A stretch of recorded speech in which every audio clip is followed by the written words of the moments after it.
नमस्कार दोस्तों, स्वागत है आप सभी लोगों का स्टडी ग्लोब्स पर। आज हम लोग एक टॉपिक पर बात करना चाहते हैं, वो है वर्चुअल ऑटिज्म।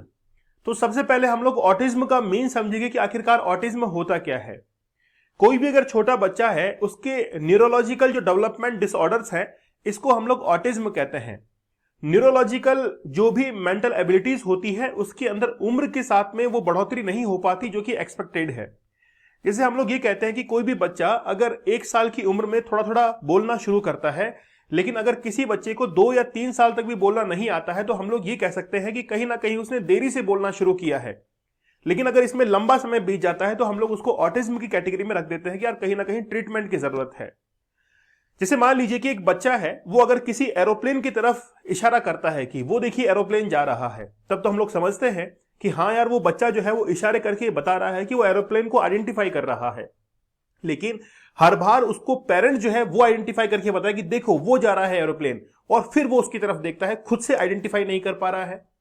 दूसरी बात यह है कि मान लीजिए कि कोई ऑब्जेक्ट रखा हुआ है, उस ऑब्जेक्ट की तरफ वो इशारा करने की बजाय वो अपने पेरेंट्स का हाथ खींचकर लेके जा रहा है कि चलो उस ऑब्जेक्ट के पास में चलते हैं।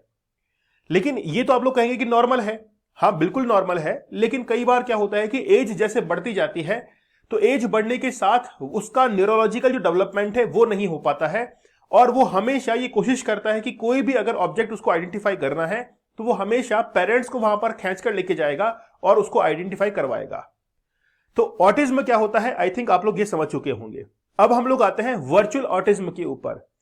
मान लीजिए कि कहीं भी न्यूरॉन्स के अंदर कोई भी प्रॉब्लम नहीं है, लेकिन बाहर ही हम लोग कहें कि आर्टिफिशियली ऐसा प्रेशर जो है वो क्रिएट हुआ, ऐसा वर्चुअली एक वर्ल्ड जो है वो क्रिएट हुआ, जिसके कारण उसका न्यूरोलॉजिकल जो डेवलपमेंट है वो रुक गया है। जैसे एक छोटा बच्चा है, अगर वो खाना ठीक ढंग से नहीं खा रहा है, तो मामा क्या करती है, मदर क्या करती है, उसको एक मोबाइल फोन दिखाती है, वहां पर कार्टून वगैरह आना शुरू हो जाते हैं और मोबाइल फोन को देखते हुए वो खाना खाता है। शुरुआत में तो ना तो बच्चे को प्रॉब्लम है ना उसकी मां को प्रॉब्लम है, लेकिन जैसे ही समय बीतता है तो होता क्या है कि बेसिकली वो बच्चा, उसका डेवलपमेंट उस रेट में नहीं हो पाता, उस दर में नहीं हो पाता जो कि होना चाहिए। थोड़े दिन के अंदर ये होगा कि वो बच्चा गुमसुम रहना शुरू कर देता है।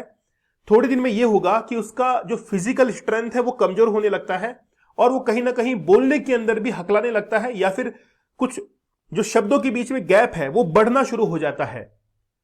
तो ये कुछ सिम्टम्स हैं वर्चुअल ऑटिज्म के। तो ऑटिज्म और वर्चुअल ऑटिज्म आप लोगों ने समझा। वर्चुअल ऑटिज्म में खास बात यह है कि आजकल जो स्मार्टफोन यूज हो रहे हैं, स्मार्टफोन्स के बच्चे इतने चिपक गए हैं, उसको इतना गहराई से देखते हैं कि उनको बाकी कुछ ध्यान ही नहीं रहता है। जैसे आप लोग देखिए, छोटा सा बच्चा है, अब छोटे से बच्चे को चुप कराने के लिए उसकी मां ने उसके हाथ में एक फोन थमा दिया है, फोन रख दिया है। अब वो इतना उसके अंदर घूमा जो है बिल्कुल डीप के अंदर उसमें चला गया है, और ना तो वो रो रहा है ना वो हंस रहा है, बस केवल उसकी तरफ जो है वो कंसंट्रेट होकर देख रहा है। कुछ दिनों में होगा क्या कि जब इस बच्चे की बोलने की बारी आती है, तो शब्दों का ज्ञान होने की बजाय, यानी कि जो मम्मा पापा ये शब्द बोलने लगते हैं, वो शब्द उसके जहन में आते ही नहीं है। वो फिर इन कार्टून की नकल जो है वो निकालना शुरू कर देता है। तो हम लोग इसको कहेंगे कि कहीं ना कहीं न्यूरोलॉजिकल जो डेवलपमेंट है उसके अंदर डिसऑर्डर एक मेंटेन हो चुका है। चलिए, तो सबसे पहले हम लोग एक डेफिनेशन की तरफ बढ़ते हैं कि अक्सर 4 से 5 साल के बच्चों में वर्चुअल ऑटिज्म के लक्षण जो है वो देखने को मिलते हैं। मोबाइल फोन, टीवी, कंप्यूटर जैसे इलेक्ट्रॉनिक जो गैजेट हैं, उनकी लत की वजह से उनके अंदर ये ऑटिज्म की शिकायत देखने को मिलती है। स्मार्टफोन का ज्यादा इस्तेमाल या लैपटॉप, टीवी पर ज्यादा समय बिताने से उनमें बोलने और समाज में दूसरे से बातचीत करने में दिक्कत होने लगती है। अब कई बार क्या होता है कि आप लोगों ने छोटे बच्चे देखे होंगे, 5-6 साल के, 10 साल तक के बच्चे देखे होंगे, जो बच्चे फोन का ज्यादा इस्तेमाल करते हैं, उनको दूसरों से इंटरेक्शन करने में बड़ी प्रॉब्लम आती है। अंकल कुछ क्वेश्चन पूछ रहे कि बेटा कौन सी क्लास में पढ़ते हो, वो शर्मा के यूं गर्दन बार बार, वो उसका जवाब नहीं दे पाते हैं, क्योंकि जवाब देने के लिए बेसिकली हाजिर जवाब होना जरूरी है। मेंटल जो स्टेबिलिटी है वो होना जरूरी है। कई बार क्या होता है कि बच्चा इंटरेक्शन करने की कोशिश ही नहीं करता है समाज के साथ में, वो करता चला जाता है ना, सेपरेट होता, आइसोलेशन के अंदर चला जाता है। हेल्थ एक्सपर्ट के मुताबिक इस कंडीशन को ही वर्चुअल ऑटिज्म कहते हैं। इसका मतलब यह होता है कि ऐसे बच्चों में ऑटिज्म नहीं होता, लेकिन इसके लक्षण दिखने लगते हैं। बेसिकली है क्या वर्चुअल ऑटिज्म, हम लोग ये कह रहे हैं कि उसमें ऑटिज्म है नहीं, लेकिन फिर भी वो उसके लक्षण शो कर रहा है। तो बेसिकली ऐसा हो क्यों रहा है और ऐसे क्या लक्षण है, उन लक्षणों के बारे में हम लोग जानेंगे। वर्चुअल ऑटिज्म बेसिकली कि शिकार बच्चे दूसरों से बातचीत करने से कतराते हैं, वो डरते हैं।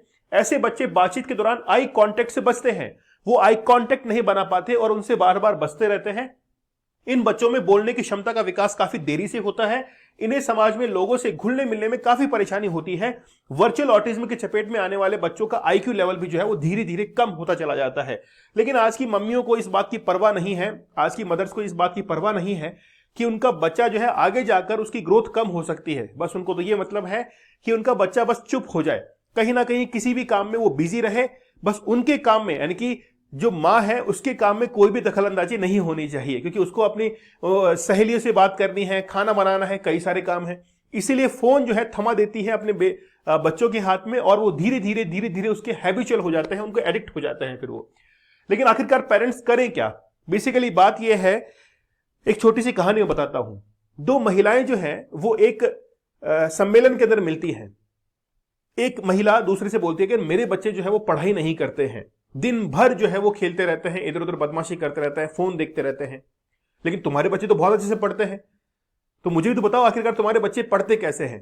तो उस पर उस दूसरी महिला का जवाब यह था कि जब तुम घर में रहती हो तो उस समय तुम बच्चों के सामने मोबाइल फोन का इस्तेमाल करती हो, इसीलिए तुम्हारे बच्चे भी जो है वो मोबाइल देखते हैं। लेकिन मैं जो है वो बच्चों के सामने पढ़ने के लिए बैठती हूं और मुझे देखकर मेरे बच्चे ही पढ़ने के लिए बैठ जाते हैं। अब आप लोग समझ जाइए कि मैं क्या इंफॉर्मेशन देना चाहता हूं। आजकल के पेरेंट जो है वो बच्चों के सामने इतने फोन को एक्सेस कर रहे हैं, इससे बच्चा जो है वो यही सीखता है कि वाकई में दुनिया जो है वो यही फोन ही है। बाहर के लोग या फिर उनके पेरेंट जो हैं उनको वो समझते ही नहीं है, फोन को ही अपनी दुनिया समझ लेते हैं। तो बेसिकली पेरेंट्स को सबसे पहले तो अपने बच्चों को इलेक्ट्रॉनिक गैजेट से दूर रखना चाहिए, उनका स्क्रीन टाइम 0 करने पर जोर देना चाहिए। लेकिन बात यह है कि पहले पेरेंट्स का स्क्रीन टाइम 0 हो, उसके बाद में बच्चों का स्क्रीन टाइम 0 होगा। उनको स्पोर्ट्स की एक्टिविटीज में, आउटडोर गेम जो है उसमें इन्वॉल्व करना चाहिए, लेकिन ये तभी पॉसिबल हो पाएगा जब पेरेंट्स खुद इसके लिए पहल करें। वो खुद भी तो खेल सकते हैं, वो खुद भी तो पढ़ सकते हैं, लेकिन नहीं, सारी उम्मीदें उनको बच्चों से ही है कि बच्चे हमारे ऐसे करने चाहिए। खुद से जो है वो कोई भी पहल नहीं करते हैं। क्या वर्चुअल ऑटिज्म का कोई इलाज है? तो बेसिकली पेरेंट्स के पास में ही इसका इलाज है। पेरेंट्स से ही बच्चा सीखता है और पेरेंट्स ने जैसा एनवायरनमेंट डेवलप किया है उसी से वो सीख पाते हैं।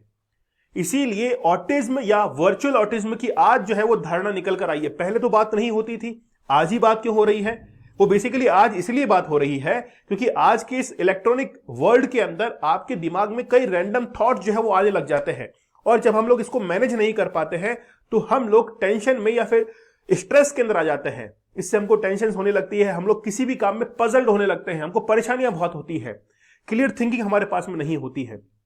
लेकिन आज युवाओं की अगर बात करें, यूथ की बात करें, तो वो भी इस एडिक्शन का शिकार हो रहे हैं। मोबाइल फोन उनके हाथ से छूटता ही नहीं है। टाइम देखेंगे तो मोबाइल फोन के अंदर देखेंगे, वॉशरूम जाएंगे तो मोबाइल फोन को साथ लेकर जाएंगे, खाना खाएंगे मोबाइल फोन को साथ देखेंगे। धीरे धीरे उनका फोन का एडिक्शन बढ़ रहा है। लेकिन फोन के एडिक्शन के साथ में एक चीज उनको और गिफ्ट मिल रही है, वो है पॉर्न का एडिक्शन। उनके ट्रिगर्स या हम लोग कहें कि उनके अंदर जो हार्मोन्स हैं, खासतौर पर डोपामिन जो है वो इतना ज्यादा रिलीज होने लग गया कि हर चीज में उनको मजा चाहिए, एंटरटेनमेंट चाहिए, और वो एडिक्शन के अंदर पड़ जाते हैं। चलिए, आप लोगों के लिए 75 डेज का हार्ड चैलेंज है, आप लोग इसको जरूर एक्सेप्ट कीजिए। मैं तो आप लोगों से ये कहूंगा कि अगर आपको एडिक्शन नहीं भी है तो भी आप इसको एक्सेप्ट कर सकते हैं, क्योंकि अगले 75 दिन तक आप खुद के ऊपर एक चुनौती लेकर यह भी देख सकते हैं, जो भी आपको एडिक्शन हो उस एडिक्शन से आप बाहर निकल सकते हैं। करके तो देखिए आप लोग एक बार, बहुत अच्छा आप लोगों को लगेगा। तो आप लोग कूपन कोड चैलेंज को यूज कीजिएगा और 75 टेक्निक्स आप लोग को बताई जाएंगे कि आखिरकार आप लोग इस एडिक्शन से बाहर कैसे निकल सकते हैं। जब से आप लोग ज्वाइन करेंगे तब से ही आपका ये कोर्स जो है वो शुरू हो जाएगा, तब से ही आपका हार्ड चैलेंज शुरू हो जाएगा। ठीक है, चलिए मिलते हैं आप लोगों से अगले सेशन के अंदर। तब तक के लिए धन्यवाद, थैंक यू, जय हिंद।